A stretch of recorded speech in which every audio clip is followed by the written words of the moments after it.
Jackson Funeral Homes and Jackson Griffin Insurance Company, 1900 Malcolm in Newport, and locations throughout Northeast Arkansas. Our family serving your family. We salute the honored guest on this special presentation and thank you for your contributions to our community.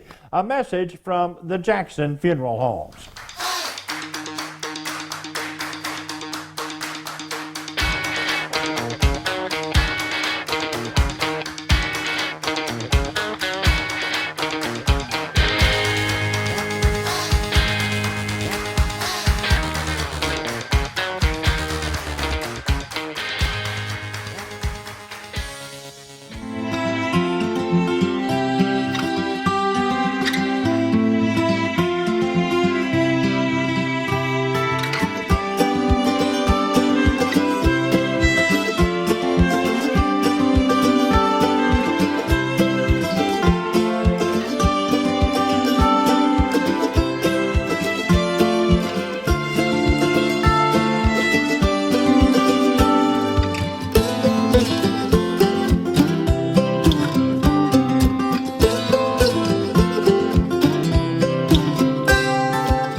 I think we're on. And Linda Black, if you could share that for me, I'd appreciate it.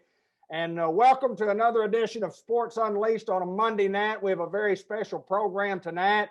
The guy on the other end of the screen right there is my good friend Dudley Dawson from Newport, Arkansas, originally a 1981 graduate of Newport Greyhounds and Whole Hog Sports, presented by Hogs Illustrated. And Dudley, glad to have you on the program tonight. Thanks for joining us. Glad to be here. Been watching these myself, so it's an honor to be on. And you know how much I love being from Newport. You can say originally, but I will always be from Newport. There you go. And I love the back set of the backdrop of your screen set there. And you said you had a St. Louis Cardinal on there, but you decided to trade to a Greyhound for life, and that's what we are, my friend. Yeah, and it takes a lot to get the new Nolan Arenado in St. Louis Cardinal jersey off there. That's been the one here lately. I'm pretty excited about baseball season. So. Well, we're going to talk some about the Cardinals tonight. We're going to talk a lot about the Razorbacks. We're going to talk a lot about the Greyhounds. And first of all, I want the folks to know, tell us a little bit about Dudley Dawson, the guy, and growing up in Newport, and kind of give us an overview of how you got to the University of Arkansas. And it's an interesting story. And we're going to talk a lot about your path that you got to where you are today. But just in the beginning, how did it all get started? Well, I grew up on a farm out in Balch, which is, just a little ways there away from Newport. But I had the opportunity to go to 3 different schools, but Newport was the only one that played football. And so that decided that's where I wanted to go because, I wanted to play every sport I could get my hands on. But had a great time there. Got a great education, of course. A lot of great teachers I remember and a lot of great friends.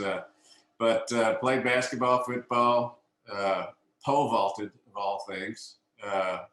And I always get excited. I pole vaulted 10-6 back in the day, and that was something back in the day. Now nothing because they're jumping over 19 feet and 17 in high school. But I was fortunate enough to play basketball with Charles Ballantyne, Eric Brandon, Theo Young, Rodney Boone Brown, Mark Cordell, a bunch of other great dudes. And I knew that my job was to get them the ball. And obviously Charles was so good, and so just such a great basketball player, a great friend. And he was planning on going to St. Louis University. I remember that, yeah. We had always come up to Arkansas basketball camp when Coach Sutton and Coach Counts were up there. And so one morning I got a call, and at that point when I got the call, I was either planning on going to Arkansas State to play football, Harding, Henderson, and Ouachita, and possibly play basketball at Harding. But Coach Eddie Sutton and Jim Counts were on the line, and they basically said, if you can get Charles to come to Arkansas, we will pay for your education as well. Now, Keith Lee had tried to sign Keith Lee, but he came up and didn't have a good weekend, so they turned to Charles, and fortunate for both of us. But it's one of those things where, I basically followed Charles around all day, telling him he was going to sign with Arkansas. He said, no, I'm not going to. I was second choice. I'm going to go to St. Louis. And I said, no, you're not, because at that time I thought when they said they'd pay for my education too, I was going to get to be the point guard up there. Right. I didn't know I was going to be manager. It still turned out to be a good deal. Wasn't a lot of 5'9" dudes playing cornerback or safety in the NFL. And we took they came down and got us in a plane in Newport, and took us up to Fayetteville. We were on official visits at the same time as John Koncak, the center who went on to play at SMU and in the NBA. But the rest is history. He hit the shot against North Carolina, and so the only conversation I've had with Michael Jordan, once I said, hey, I'm 1-0 against you, and he just looked at me kind of crazy, and I said I went to Arkansas. He just turned to me and went, Ballantyne. Historical shot, to say the least. I should have come up with maybe something better to say to the goat there, but that was what happened. Well, I mean, it's an interesting story on how you guys did get there, and talk a little bit about that basketball team in high school, because you guys were pretty good. Newport right now is on the cusp of trying to win a conference championship. We're a game or two away. Go on the road tomorrow night to play the team that's tied with us, and we need to win on the road against a team that beat us by 7 at home. But But you guys were the last ones in 1981 to do that. I mean, talk about that team, because you talk about those players. You guys were pretty good. Yeah, we had a guy obviously in Charles who ended up being drafted by the Sacramento Kings, and got to play in some preseason games, and we know about his career in Arkansas. We had Theo Young, as I said, who ended up coming up here and playing tight end for Arkansas, and then goes on and plays in the NFL as well. And then we had Eric Brandon up front as well, another 6'7" kid who ended up playing major college basketball as well. So my job was very simple. Late great coach Bill Ozier and Stan McKee made it clear that my job was to get the ball to those three guys. And then in the fourth quarter, if we were far enough ahead, then I could hold the ball and get fouled and get my points. So that's basically what happened. But we had great teams. Unfortunately, we were there at the same time that West Memphis had Keith Lee and Michael Cage. So two of our, I think, 8 losses in high school were to the West Memphis Blue Devils. And I see Michael Cage every once in a while. He's the color guy for the Oklahoma City Thunder now on their NBA broadcast, and I've been over there a couple times, and we always joke about that and how I once took a charge from him and nearly got knocked out during a game in the NEA tournament. He was a big man. He was a big man. Yeah, I don't know what I was thinking, but I always use my head for contact a lot in football and basketball, so it's just how it is. Talk a little bit about playing for Coach Bill Keaty in football, and I went back, looked at some annuals and stuff, and what great football teams that you played on also. Just talk a little bit about Coach Keaty in those days of playing football. Yeah, we were very fortunate, and I think this as well, to grow up in Newport. And not only did we have great coaches, we had great examples of men that were able to kind of mold us. Some of us, they had to mold a little bit more than others. But they were just great examples and put us in positions to be successful. We were very successful back then, and a lot of that had to do with not only the X's and O's that Coach Keaty and Coach Ozier and Coach McKee and all the others, that Coach Brown, Coach Herb Lewis, I could go on and on. Sure. Not only the X's and O's, but the way they inspired us, the way they pushed us to success, the way they wouldn't let us just drop, take off one play. And then, and that was why we were, and we had a lot of talent too. The Billy Warren kid, he was pretty good. He was okay. He did okay. I always joke that, we ran that wing T, and I would be the power back, which is at 5'9", 160, was something power back. But I always joke, I was about 6'1" when we started out, but running up there in the line and blocking for Billy kind of made me a little shorter. But as I said, Coach Keaty inspired you, great example. He also had a great conversation lingo, let's go with it. He always had sayings that could be serious as all get out, would break you up in the middle of practice. And happy to have been around Coach Ozier and Coach Keaty. Just, they were second dads to me. And, again, when, I would read books by John Grisham and all, the small towns, I wouldn't have traded it for anything. I mean, I've lived in Fayetteville and Springdale, for a long time now, and I've enjoyed it. But, I was raised right in Newport, and that's where I got the work ethic, and that's where I got, how to treat people. You mentioned Coach Ozier and Coach McKee and mentioned Coach Keaty and golly gee, guess what? Those are all Newport Greyhounds for life. I mean, graduated from Newport High School, and I mean, it's still a fun place to go to school, and athletics is still good, and we continue to do the things that we need to try to do to compete on a state level. But anyway, it was special back in the day for sure, and you being a big part of it. And let me ask you this, Dudley. You got up there, you got your degree, kind of give us after or during the college, and you get through the college, how did things go that you got to doing to where you are today? Well, a lot of that had to do with Coach Sutton, and probably a lot of people know my first year up here when I was a freshman, I had a car accident and ended up spending 6 weeks in the hospital, and they called my parents and told them that not to rush up there because I wouldn't make it, that I was going Right. to die through the night. But Yep, remember it.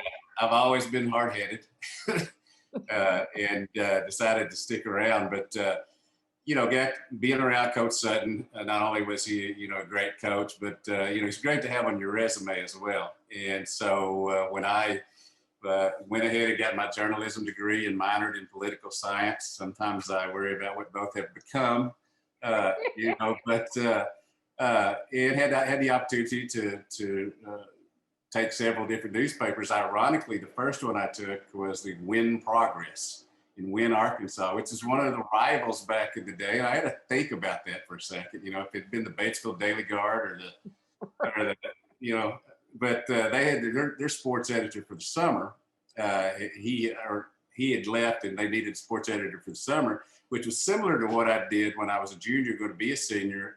James Hopkins left the Newport Daily Independent, and Mr. Rickelson asked me if I wanted to be a sports editor for the summer. That became a big debate and discussion between my mom, my dad, and me.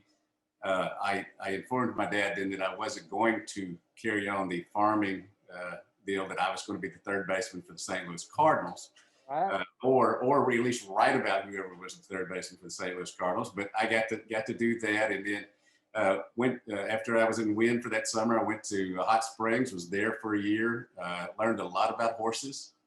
I bet you did. I bet you did.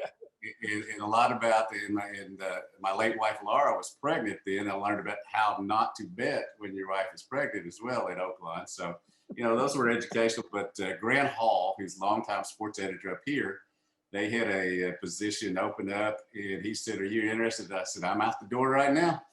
I'll be right up there." Because if I couldn't be a Razorback, or back then it was an Arkansas State Indian. And by the way, I'm thrilled to playing the game. And we're going to talk about that. Yeah, we'll talk about it in a bit. But the or Harding Bison, or whatever back then I wanted to write about it. Apparently, I used to read the newspaper at 4, according to my mom, which okay, we'll see. I know, but I always wanted to write about it if I couldn't do it. So that kind of led me into to the newspaper up here in Fayetteville, the Northwest Arkansas Times. It's undergone a lot of different changes. Newspaper industry has undergone a lot, but I've managed to hang in there by sticking with the newspapers and Hogs Illustrated, which is Clay Henry's founded magazine that basically is Sports Illustrated for the Razorbacks. Right. Sure. And then I have the face for radio, they tell me, so I've been able to do a lot of radio sports shows up here for the last 30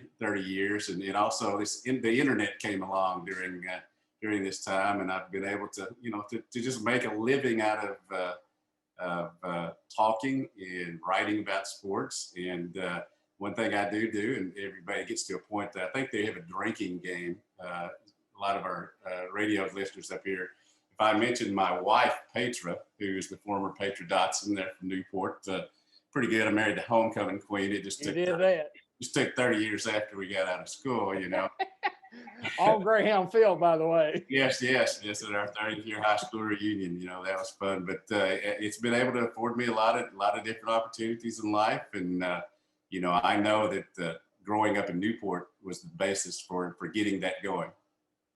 Well, you mentioned what you're doing now, and you mentioned the change also.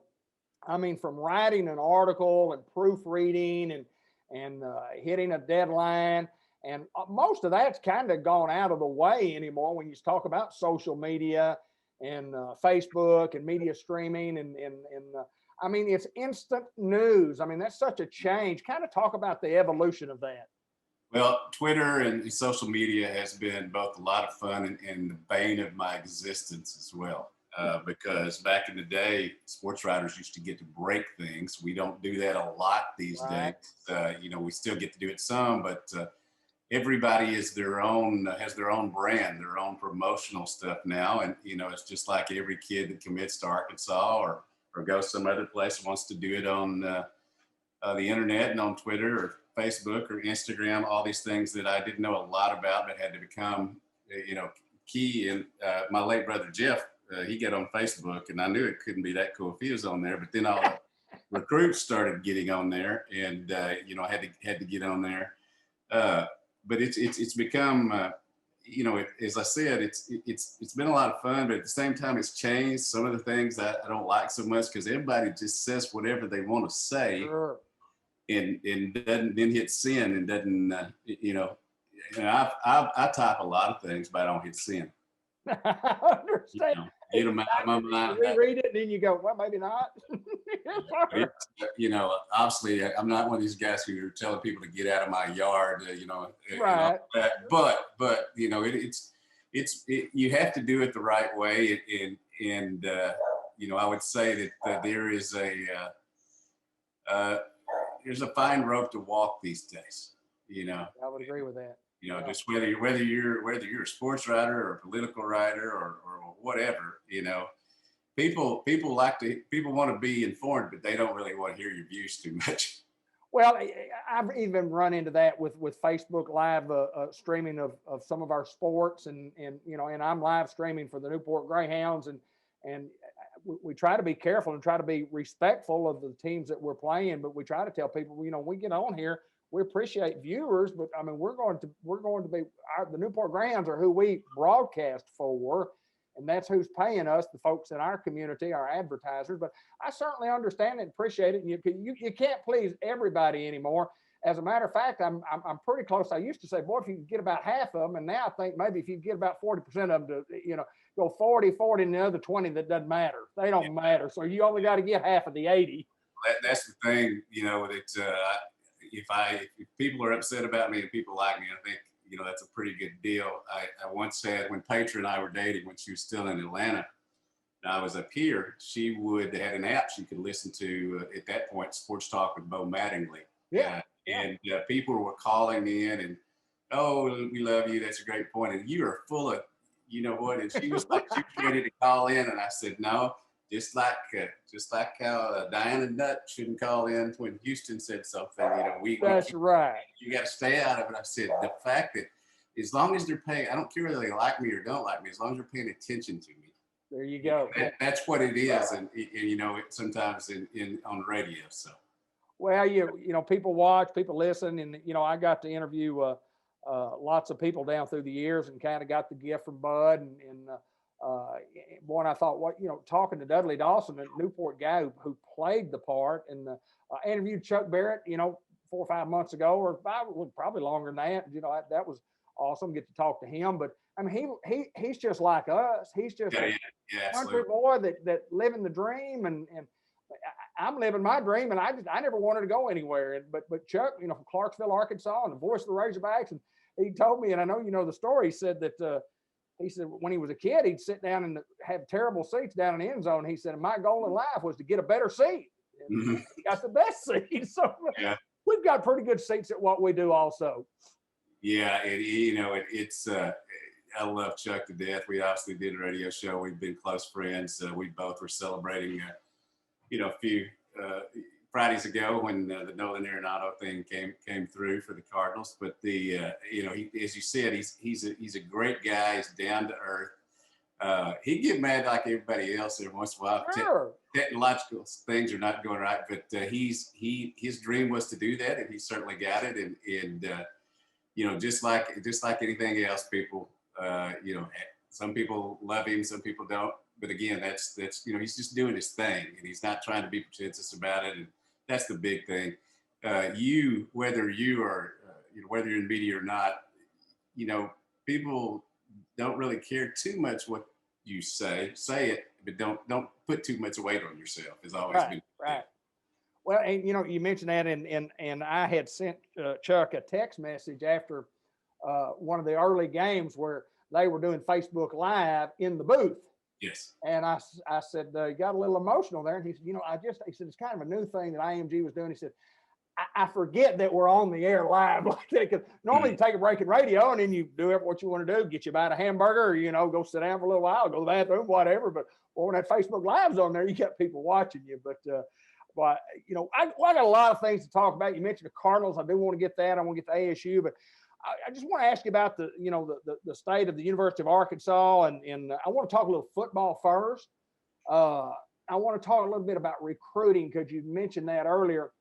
Recruiting has changed so much anymore, not only how they commit, but what do you think about committing and then being able to decommit and then the school, offering when a kid's a sophomore or a ninth grader? And then, I mean, how much more will that go with the way that we're doing it now, as opposed to the far end of the spectrum? If you commit, you sign. Will we ever see that? You commit, you sign. I think the early signing period is about as close as we're going to get to it. This was the first Wednesday in February, when I had not been up at 5 a.m. Right. To get ready for National Signing Day, because it was taken care of during the early signing period. I'm fine with that. If you know where you want to go and you want to sign early, I think you should be able to. It seems to me there's a lot of pressure from coaches to get you to do that, but there's also, I would say, the vast majority, maybe 80% of these kids know by the end of the summer where they want to go. It's become a thing to do it before your senior season. With COVID, it's been really strange. Yes. This year, I was just writing a story that's going to be in our next Hogs Illustrated magazine. Coach Pittman is somewhat excited that by April 15th, the dead period may be over. They may start a quiet recruiting period, which these terms kill me. Quiet recruiting period means the kids can come to the Arkansas campus, and they haven't been able to have them here since March 7th of last year. Right. Yeah. If they signed a recruiting class that's number 21 in the country, according to ESPN, and Coach Pittman will tell you that that's not good enough, which I think is a great attitude to have, because the best class in Arkansas has been 19th consensus-wise. But he let a few guys go, and he thinks he's got a better recruiting staff now. But getting them on campus, especially when you're a school like Arkansas, which has struggled, like we could say they struggled after the motorcycle in the ditch. Sure. On that April Fool's Day, which, by the way, it took me 3 calls from people telling me that for me to believe it, because it was on April Fool's Day. Right. But I do think getting these kids being able to get them back on campus will help out. These kids, a lot of these kids this year made decisions. I believe it's 17 of the 24 that Arkansas signed had never stepped a foot on campus here at the University of Arkansas. Yeah. Really? They just did the virtual tour. Coach Pittman and his staff were genuine enough that they decided to come. But I'm surprised, especially when you had won just 8 of your last 36 games before you took over. And then you're able to get a 2021 class. And, let's be honest, 3 wins was a great step up from where they had been during the Chad Morris era, but they didn't finish well, and Coach Pittman will talk about that. And they still were able to land some great recruits. We'll see how it plays itself out, because you can be 21st in America and still 8th, in the SEC. Yes, sir. Get going. But I do think, going back to your original point, there are, how to put it, if you're raised right and you make a commitment, unless a coach leaves, unless, there's something, money-wise or something going on, you need to wait until you're sure. And then when you're sure, you need to commit. That's the way our parents, taught us growing up, and it's not that way anymore. There's, again, you kids get out of my yard. But, I think coaches are going to get tougher and tougher as they go along. If you commit, you're in. Right. So, and a lot of coaches, once the kid commits, the other coaches will quit recruiting them. Now, that doesn't happen at Alabama, Clemson, Ohio State, things like that. But for the most part, the other ones will do that, and they respect each other. But you've got a lot of kids who, whether it's home life or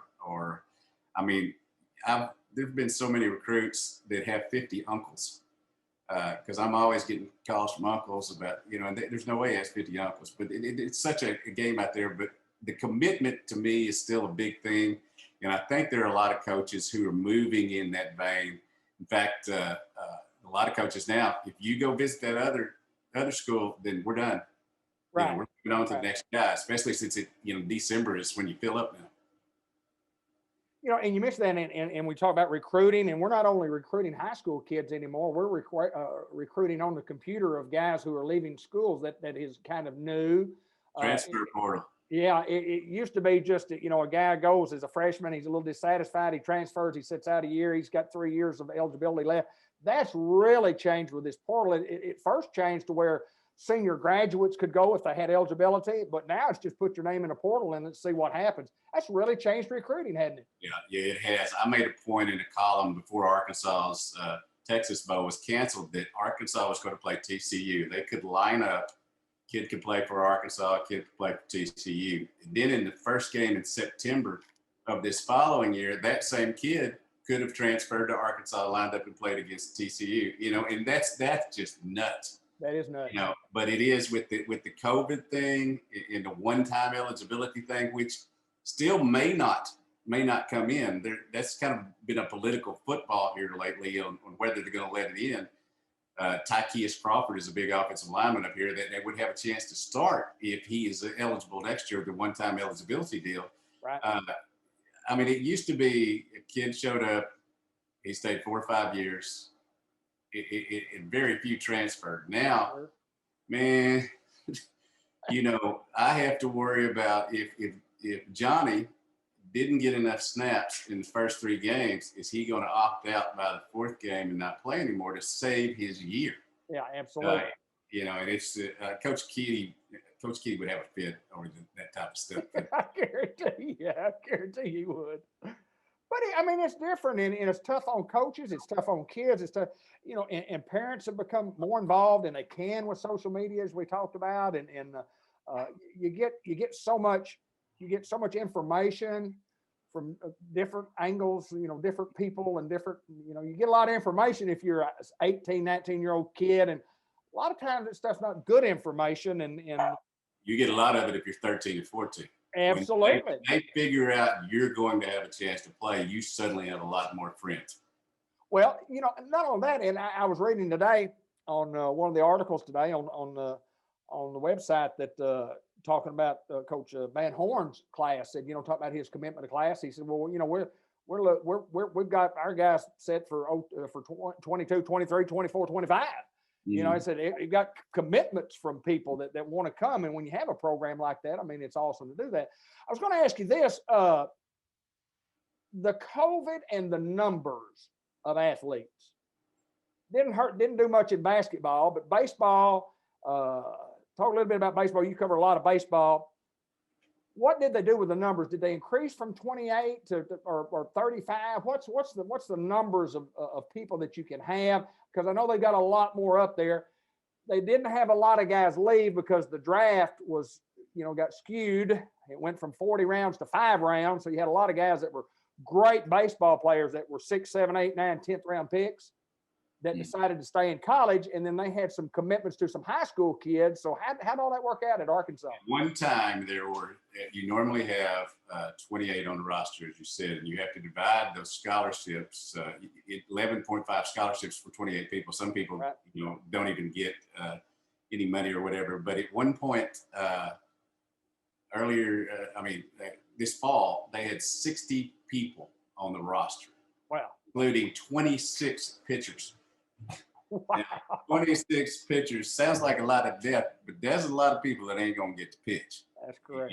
And they've kind of wheedled it down a little bit. Some, they had 4 or 5 guys that after the fall said, well, I'm not going to get to play. I better go somewhere I can play. They're going to allow them to take 35 on the road trips instead of 27, I think it is. So, that'll help out. They're allowing, basically the university can pay.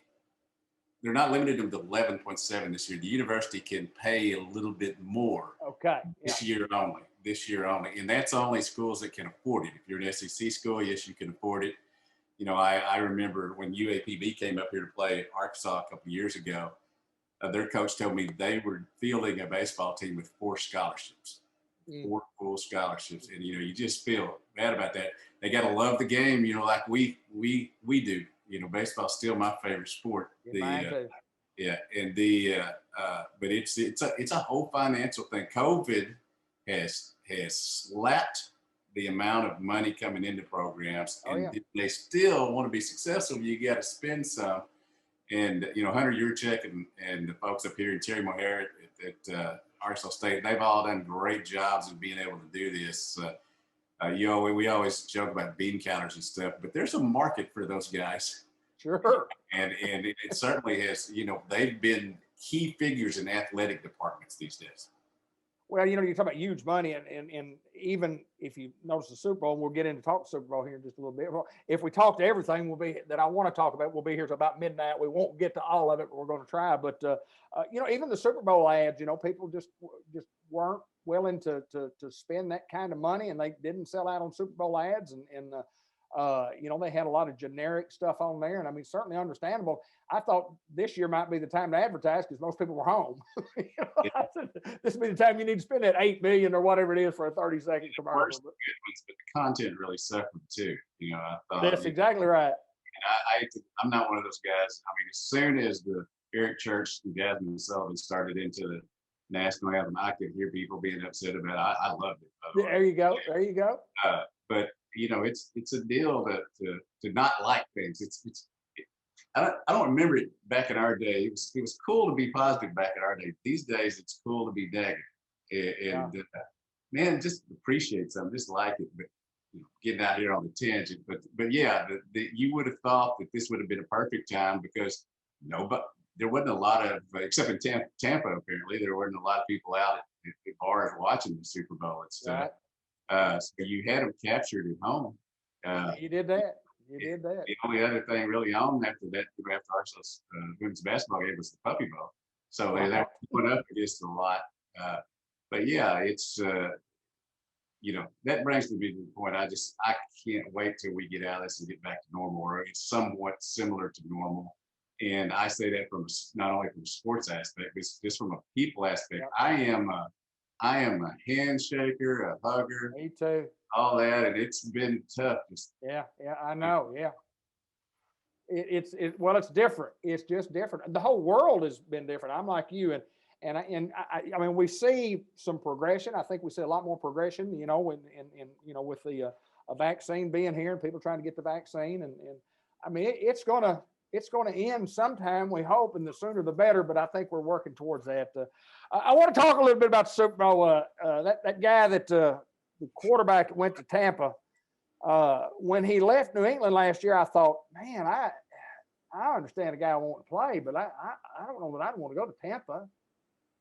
And then I had a little doubt early on, and then I didn't have much doubt after last night. No, they were 7-9 last year, and were just a very average football team. I hope that it's possible that a 7-9 team can win the Super Bowl next year, because my Cowboys were 7-9 last year. I feel like if we get him back, it'll be it'll be helpful. Yeah.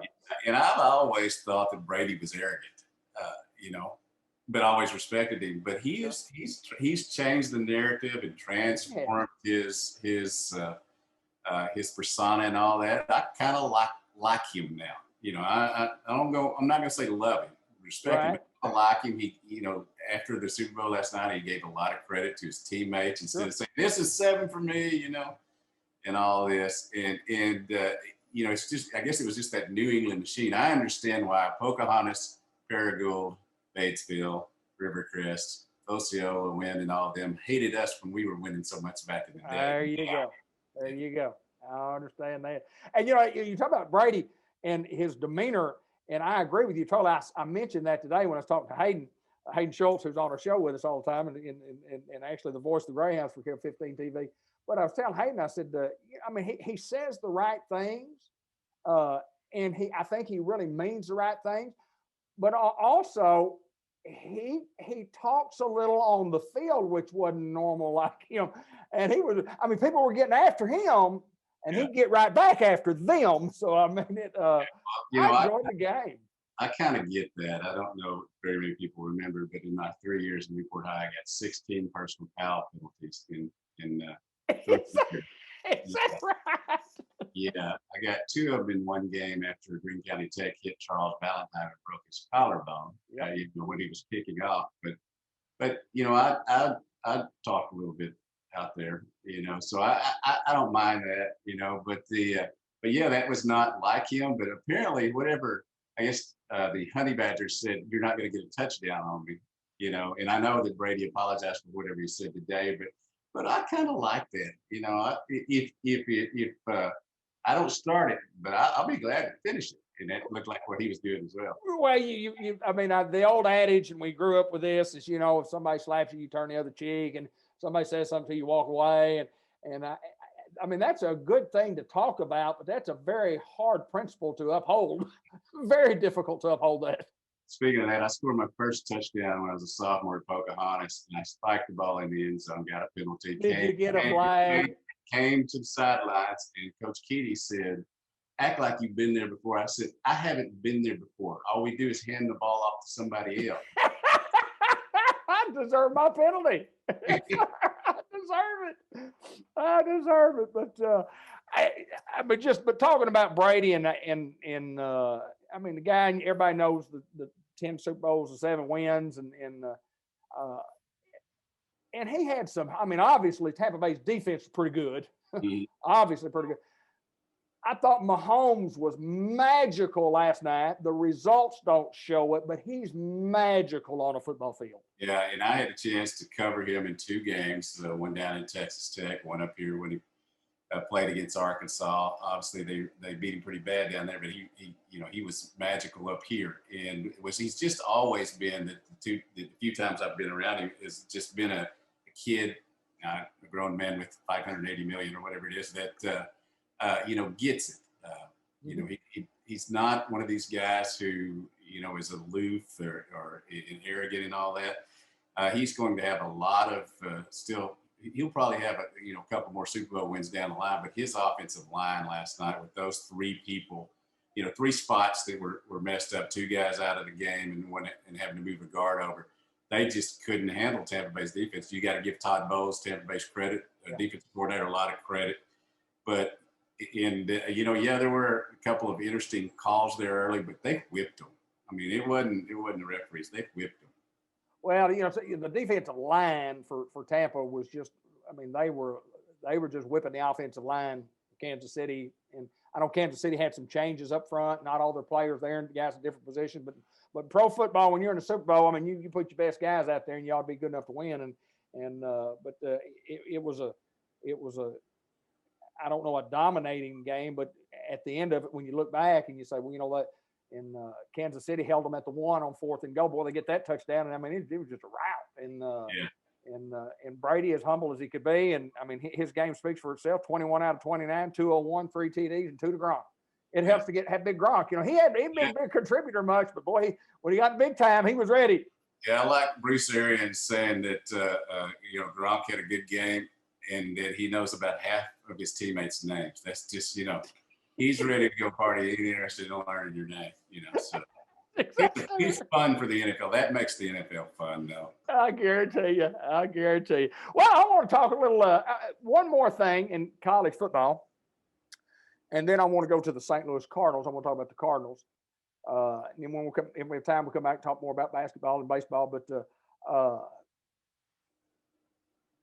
in college football, playoffs, you hear a lot of people talk about, well, we got to have a playoff. We got to do something. You got to get. If you get 8 in there, I hear the announcers say, boy, if you got 8 in there, that's a lot better than 4. And then, if you get 8, then you won't have anybody squabble unless you're the 9th guy. And if you get 16 in there, you're not going to have anybody squabble unless you're the 17th guy. So, I mean, what's the friendly mix? Where are we where we need to be for a national championship with the 4 teams? Do we need to expand? What does it do with the bowl games? I mean, what's your sense on what we should do where we are? I come at it this way. From being in Arkansas's athletic program during 81 to 86, I kind of look at it from that aspect. If you had an 8-team playoff right now, and it sounds in my head, it sounds great, but I start thinking about 2 teams are going to have to play 17 games. 4 teams are going to have to play 16 games. I remember when they just played 10. 10, Yeah. before they went to 12. And I do worry, even though I think that the game of football has been wussified a little bit. That's Right. with W, by the way.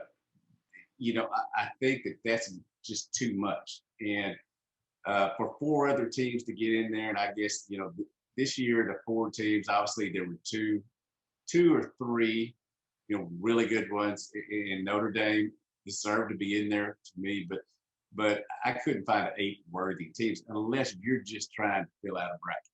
Right. Absolutely.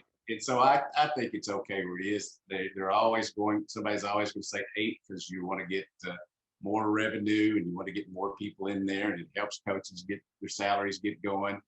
But yeah, I think 4 is probably where it should be. And I am a huge, huge proponent of the bowl games. Right. We were fortunate when we were going through Newport that the Booster Club would take us to bowl games at the end of the year, Newport Booster Club. And we got to see Joe Montana at the famous Cotton Bowl. We got to see Alabama and Arkansas in the Sugar Bowl. And then I guess money ran out and we went to Liberty Bowl that last year. But I'm a big proponent of the bowls. And it was sad this year, just another COVID thing, that Arkansas was going to fly down the day before the game and fly back right after the game. So they would have been flying in the air when New Year's happened. But it's a week. It's reward for them playing well. At least winning half your games these days. But, I just love the bowls. But I think the more emphasis needs to be put back on the bowls. It's not just we got 4 teams that are going to play for the championship. We'll all watch it, but the bowls, need to be, brought back into having some luster. That is what I think. All right, and I said we're going to move on to the Cardinals, but I want to get this last football thing out of the way. Arkansas State University and the University of Arkansas have been playing some other sports, and the big deal was, ASU's for years wanted to play Arkansas, and then Arkansas, whatever. Hunter Yurachek and Terry Mahajer get together and they make it work. They get a game together. And you said you like that, and tell us what that game will bring for the state of Arkansas, because I love the matchup also. I think it's a matchup that needs to happen. And I'm seemingly only one of the ones in the media here who's for it, but I'm one of the few ones who grew up on that side of the state. Right, absolutely. In East Corner. And so I have a different thing about it. I didn't grow up hating Arkansas. I didn't grow up hating Arkansas State. I grew up just, that I'd go to Arkansas State football and basketball games. Memphis State was actually my basketball team back in the early year with Larry Pitts and those guys. And while I thought the bumper sticker, "How long will the Hogs run," was both witty and, because Arkansas State, they're early in the 70s, Larry Lacewell's time, I thought that would have been a competitive matchup when we had Berge and all those guys. I talked to Coach Keedy about this before he passed away when he was doing the Arkansas State games. And I just, for all of the people need to quit being scared, basically. Right. What Arkansas loses to Arkansas State. That'll make you better, because anytime you lose to somebody you shouldn't, and that's going to be how they view it, as they shouldn't, then you need to get better. And I have great admiration and respect, not just because I grew up in Northeast Arkansas, but for Arkansas State's program, because what all they've done, and they haven't had a lot of the advantages that Arkansas has had in being able to build their program. All these other states have games between the schools, and the world hadn't quit spinning. Right, absolutely. So I've just always been for it. I've written columns about it for probably 30 years now. I never actually thought, I guess, that it would happen. I didn't either. COVID has helped here. The fact that Arkansas State's had a lot of continued success and has hired a ton of great football coaches and been able to get that program going. And also that Arkansas missed on a few football coaches, and it was good. There's, I think Arkansas State would probably beat them 3, 4, 5 out of 5 times if they had played, in this last decade. Right. And again, I would love to see Harding, Henderson, UC. I know UCA's played Arkansas State. I'd love to see all these teams play. Back in the day when they had the Arkansas Intercollegiate Conference, the AIC, Sure. you could be a fan of everybody. And I don't see why you can't still be a fan of everybody. Now, if it's different if you grow up rooting for the Cardinals, Cowboys, Celtics, all that. But in a state, I just think there's enough to share, and I just, the people who try to tell me the reasons they shouldn't play, just it doesn't add up to me. Well, I'm one of those guys that look at it and go that I think there's more. I don't mean to say this, that there's not a lot of pluses to have the game, but I think Arkansas State could gain by playing. I think Arkansas would not lose anything, even by losing. I don't think Arkansas would lose anything. I mean, you're still talking about an SEC school and one that's not an SEC school, but I just think it'd be good for the state of Arkansas, and it also allows the folks in Little Rock to be a little bit happier about having at least a name opponent in there at War Memorial and moving the name game, the Missouri game, moving it back to Fayetteville. Because, I mean, that's what Coach Pittman wants. It's a big thing for Coach Pittman and them to have recruiting up here. I mean, you can't have official visitors down to Little Rock, but I've always been a big fan of the Little Rock games. And again, having been on that side of the state, it's much easier to get to, certainly before they fix the roads up here.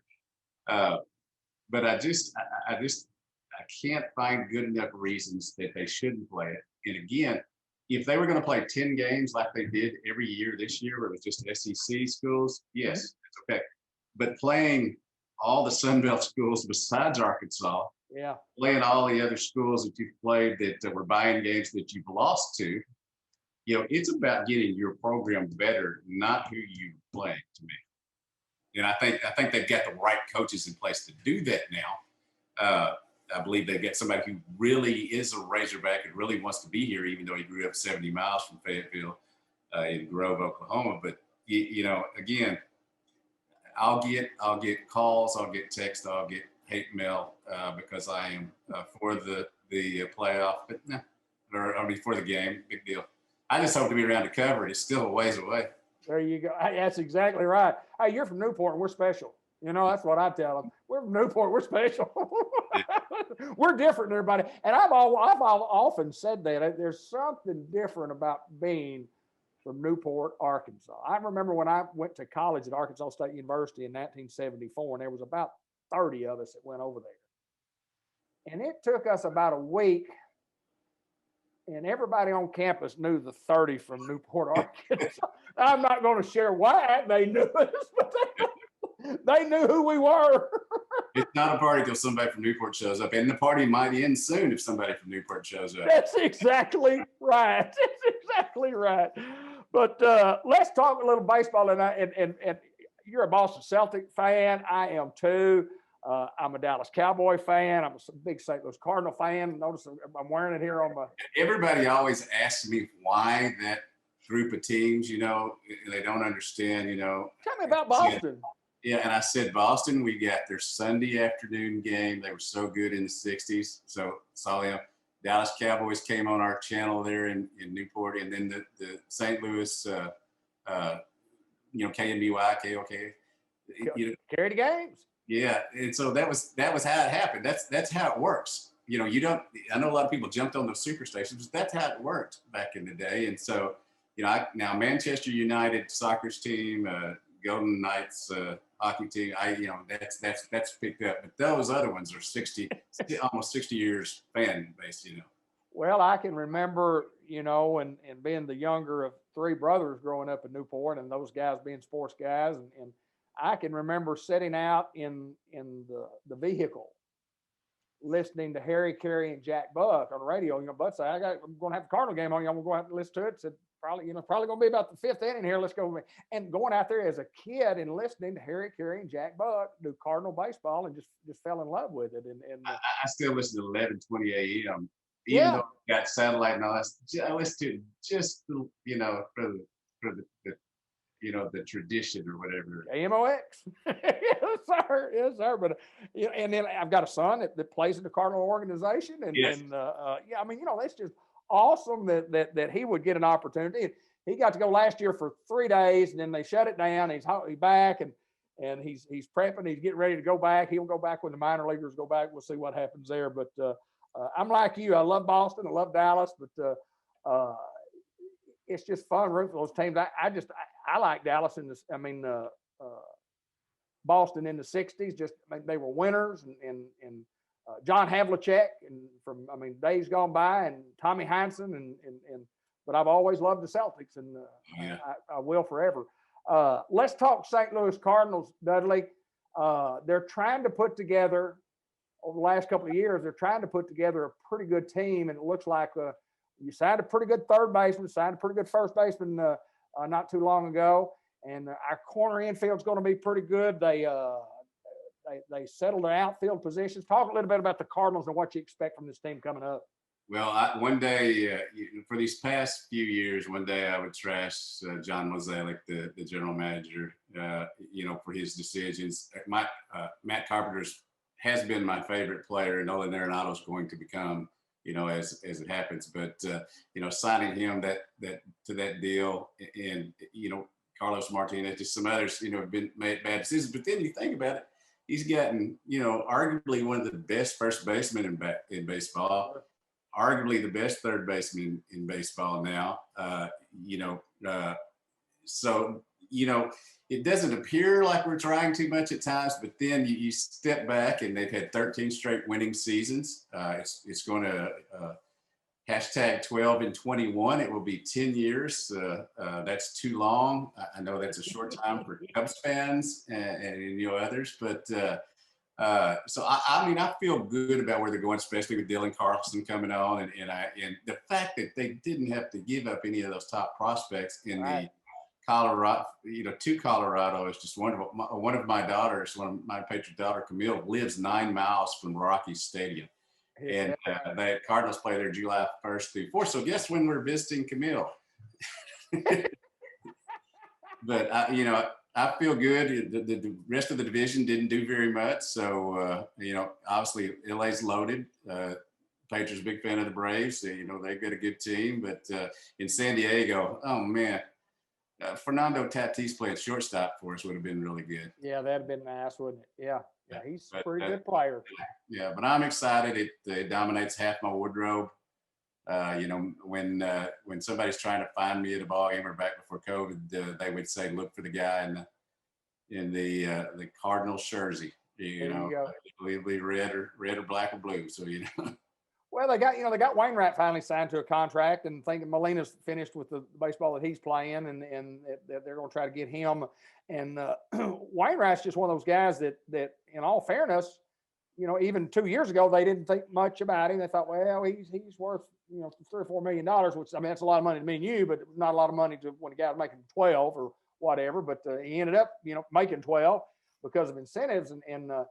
But they got him signed again. He ended up being their best pitcher in the short season last year. Even though we got Flaherty, Wainwright was the best pitcher last year. And I'm glad he's coming back. And I'm sure that Yachty, in the next day or two, now he's got home for the Caribbean Series, is going to sign as well. I think the only person who said about that's Andrew Kisner, the backup catcher. Right. Yeah. But they may have gone out and got somebody else anyway. But I'm excited about the year, and wish I could go down to spring training. That's always a fun time, being able to be around them, and especially with all the stars, we lost this year, Brock and Gibson, being able to be down there were great times. So, and you've got to be thrilled that your son's playing in the organization. Well, he worked exceptionally hard. He went through a ton of injuries, and he's a hard worker, and he does what you're supposed to do, and just he tells the story, and I'll share it, here with you, and you may know the story. He played 2 years of independent baseball in the Frontier League with the Gateway Grizzlies, which is right outside of St. Louis. You pull up the Gateway Grizzlies Stadium and you look across and you see the arch in the skyline of St. Louis.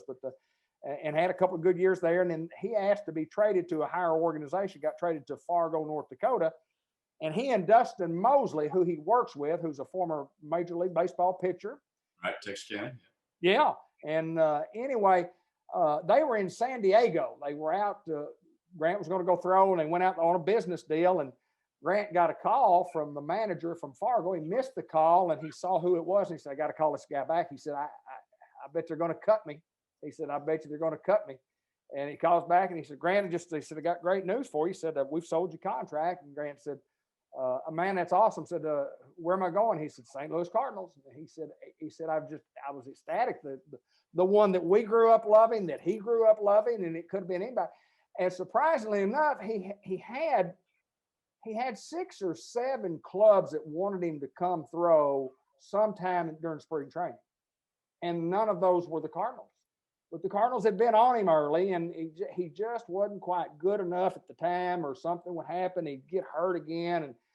But anyway, I'm thrilled to death that he's getting to go back. They got to cut 40 players, and 20 of them are got to be pitchers, and that's before they have the draft again in July. So he's got his work cut out for him, but he's throwing the ball as well as he ever has before. So we're excited about what might happen for him. He's an older guy. He's 25 years old, and and never pitched a affiliated pitch yet. So we'll see what happens. I'm excited for him. Just have him keep it going. And then my son Brooks, named after Brooks Robinson, of course, is an agent in Nashville. So maybe we'll hook them up together down the line for a big money contract from John Mosaic.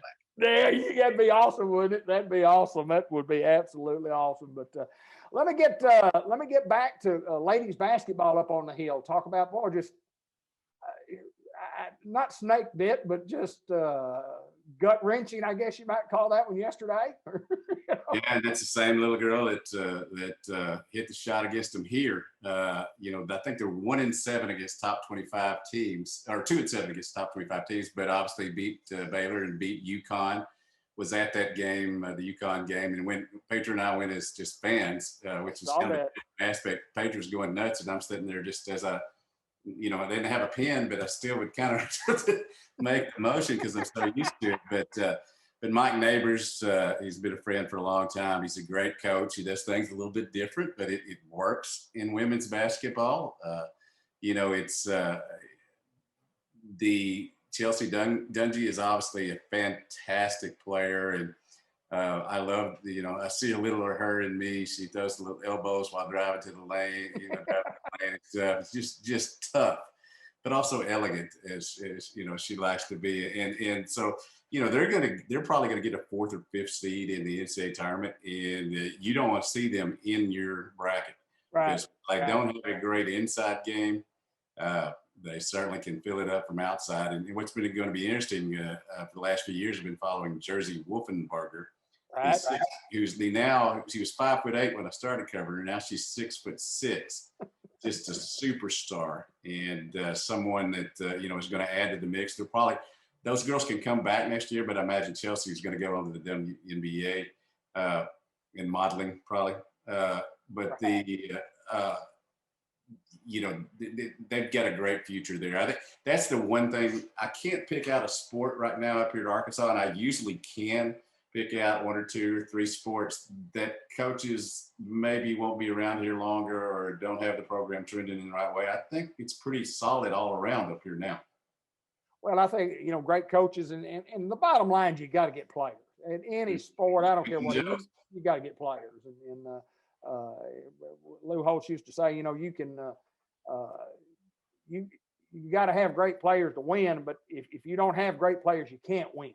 You can lose with good players and great players if you can't coach, but if you don't have good players, I don't care how good you can coach, you can't win. So, I mean, you got to be able to recruit. And I think Arkansas recruits. I've often thought, here's a hypothetical question I'd ask. If money were not an issue, it's just a question I thought about that. I'll ask Dudley. If money to the University of Arkansas were not an issue,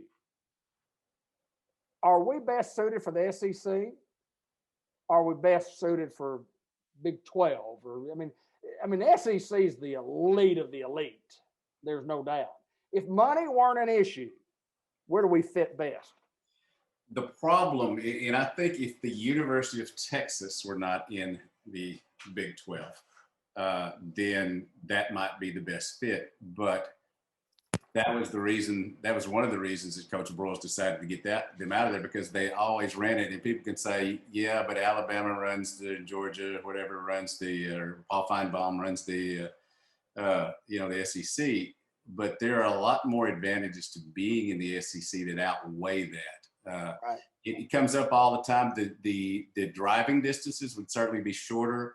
I don't see why they don't play more games with them. Sure. Obviously the Texas A&M game is, has now become a conference game. They get Oklahoma State on the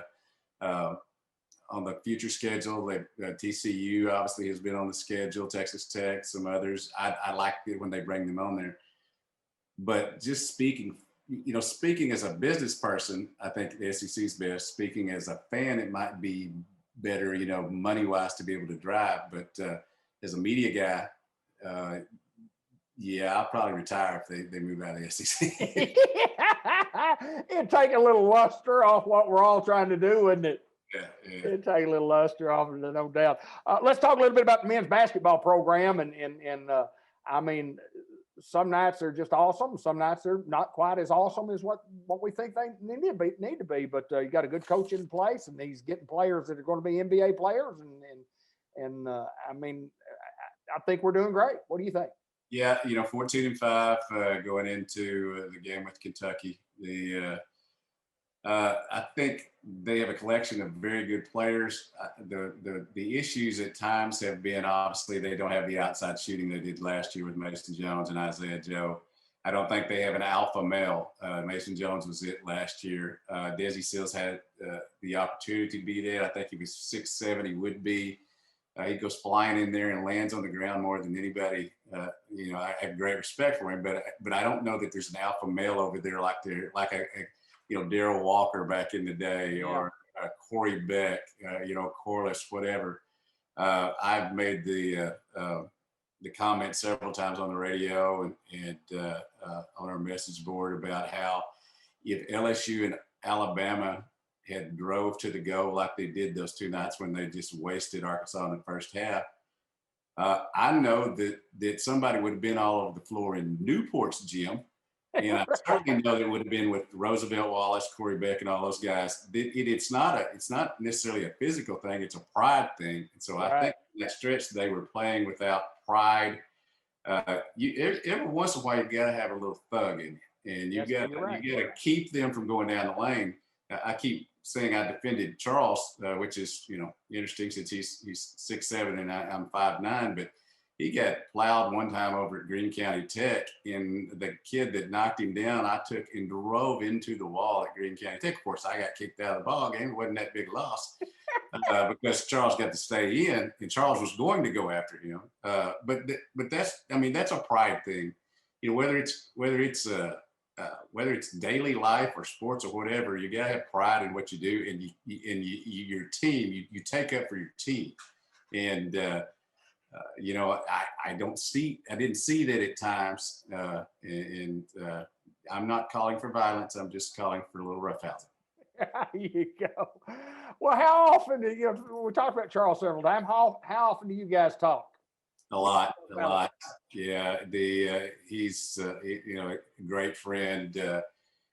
We we really talked a lot when Coach Ozier got sick, and shared a lot of our memories, and I'd say good once a week, or once every 2 weeks, but if anything, like unfortunately when I had my strokes this past year, and he was all on the phone, every night, making sure I was okay. What did I need him to bring me? And of course the answer would have been Bud Light, but not after the strokes.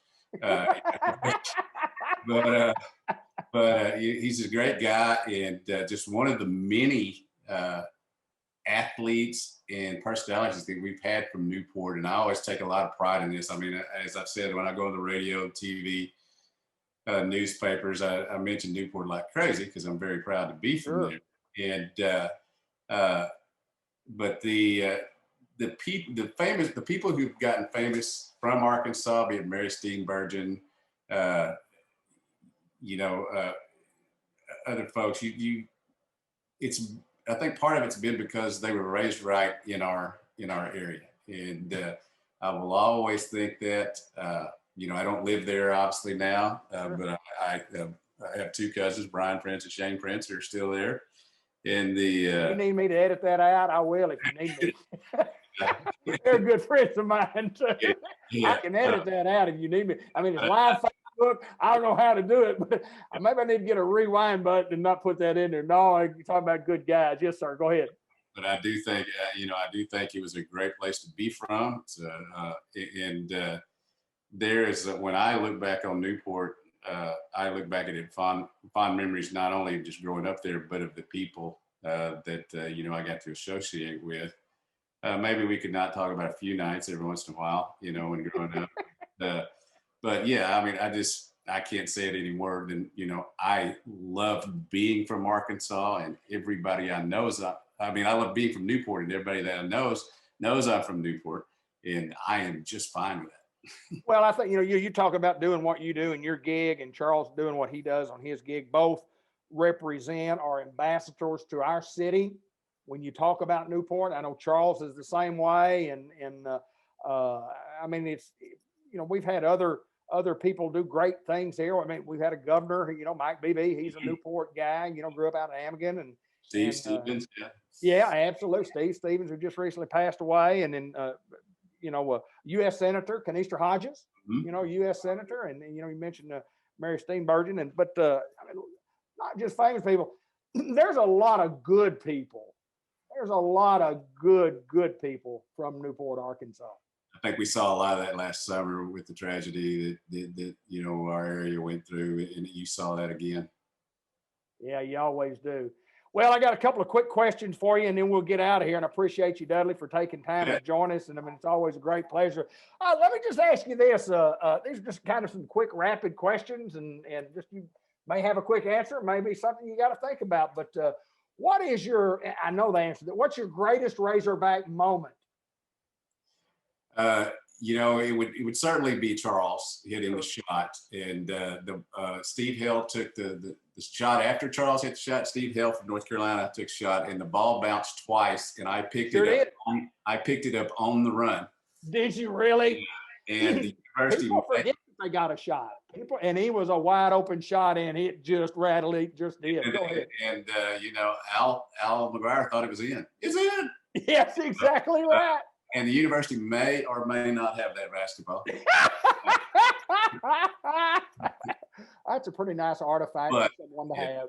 Yeah, but the other memory I would say is I watched in Balch in Newport the NCAA championship basketball game for as long as I could remember, and the memory is not covering that game. It's walking out from the tunnel, getting ready to cover that game, thinking my butt used to sit in Balch or Newport and watch this game. I'm walking out here in Charlotte, North Carolina, and everybody's watching this tonight. This is what you got into sports writing for. There you go. And so that was pretty good. One other thing I'll say, I went to a camp and was talking to Kevin Garnett, who eventually went from high school to the NBA. But he had some interest in Arkansas, so I was asking him about his interest in Arkansas. His mother yelled at me to quit talking to her baby. He yelled back at her, cussed her out, and I thought, oh, okay. And then he ends up Yes, sir. Well, there's some. Who's your favorite Cardinal baseball player of all time? Lou Brock. Brock, probably mine too. Because that was right in my era. Although a close second would be Tommy Herr. Tommy Herr was a good one. Yeah, I mean, he was he get Vince and Bake would get on and Willie, and he would just drive them in. And, that was just a solid number two. I always saw myself as a number 2 hole hitter anyways. 100 RBIs and less than 10 home runs, hard to do. But Tommy Herr did it. He certainly did it. And who's your favorite Celtic basketball player? Larry Bird. Bird. Boy, yeah, Havlicek would be a close second. I do have a new favorite in Peyton Pritchard, who's a young man from Oregon. I've dubbed him Young Dudley. I'm sure he doesn't appreciate that, but he reminds me, the way he goes about the game reminds me of how, I used to play back in the day. He's full of himself too, which also is my wife who's sitting here in the living room. We're about to celebrate our 10th anniversary. She says she broke up with me back in high school because I was too full of myself, too cocky. Now it's confidence. I mean, Yes, exactly right. but I was a basketball star, football star, pole vaulted. I was dating the homecoming queen, which she was for 1980. What was there not to like about me was my saying back then. Now I know that was rather ostentatious of me. That's a word I couldn't have used back then anyway. But so 10-year anniversry, is that what you said? Yes. My son Brooks says, my son Brooks says that I love the 70s and the music is so much that I went back and got my girlfriend from the 70s. Hey, that's exactly right. Well, happy anniversary to you two. I'll let us get off here right here, and I'm going to try to do a couple of things after we do. But Dudley, my pleasure, my friend. I appreciate you taking time to join us here on Sports Unleashed in Newport, Arkansas. I started this program a little over a year and several months ago, just to get on here and talk sports and to have an avenue to talk sports. And I've gotten to interview a few good folks, and I thought, well, who better to interview than Dudley Dawson? And I love it that not just what you do, but who you are and how you got to where you are. And health issues. Man, I appreciate it, and I'm honored to have done it. I know all 4 of my dogs tried to get on the show. I heard them early. I thought people might think it's that greyhound behind me back there talking. All right, my friend, I appreciate you so much, and you take care. And I think if you'll take yourself off, I might be able to do what I got to do here. Okay. I'm going to do like all those coaches do. Go Hounds. Go Hounds. As always, go Hounds. Thank you, my friend. All right. Love you, man. Love you guys. Love you too, brother. Later. Take care. Well, we're still live, and what a great honor it was to get to visit with Dudley Dawson in Newport Greyhound. And I hope you've watched this. And if you didn't get a chance to watch it, it will archive on our page right here for you to watch at a later time. But just a tremendous person who's overcome a lot of things to get to where he is. And he talked about the stroke that he had just recently this past year, and had a horrific car accident when he was in college. And ironically, and I don't know if he even remembers it. I know he does, but that car happened to be a car that I had bought brand new in 1982 and put a few thousand miles on it and started selling cars. And I sold that car to Dudley, and I'm pretty sure that was the car that he had the accident in. But one of my all-time favorite great greyhounds. You'll never meet a better guy than Dudley Dawson. And I just want to remind everybody, we have sponsors that help us with this show, and we couldn't do it without our sponsors. And each and every week, we have several of those sponsors who, sponsor programs for us. And we didn't get a chance to do programs this week because of the interview with Dudley. But I want to mention everybody, the Bank of England Mortgage Company, Jackson Funeral Home, the lead sponsor here on this program, and the Thompson Wilson Funeral Homes over in McCrory and Wynn. Merchants and Planners Bank, Unity Health, always sponsoring a program. Two Chicks, Florist and More, always covering the birthday report. Got a few birthdays to mention. Tyrone Watkins, Ronnie Brown, and Tammy Bradley Wolverton. Other birthdays this week include Tammy Green Kennard, Cheryl Honey, Bo Hutchison, Lacey Cockrell Davis has a birthday this coming week, Andrea Walker, Anna Hackney, Shane Addington, Trey Grice, among others. And my good friend Cha-Cha Kenny Fletcher with the birthday, always brought to you by Two Chicks Florist and More. And Customized Vision Care always brings you a look back, and we had a good look back tonight. If you're thinking about contact lens and you want an opportunity to try them for no charge, get a hold of Customized Vision Care at 870-523-3333. WRMC Medical Complex in Newport, Fathead Pizza Company, also that's one word, it's all caps, State Farm Insurance Agent Andrew Roach, the Diaz Scrap Metal, who'll buy your metal at a good price.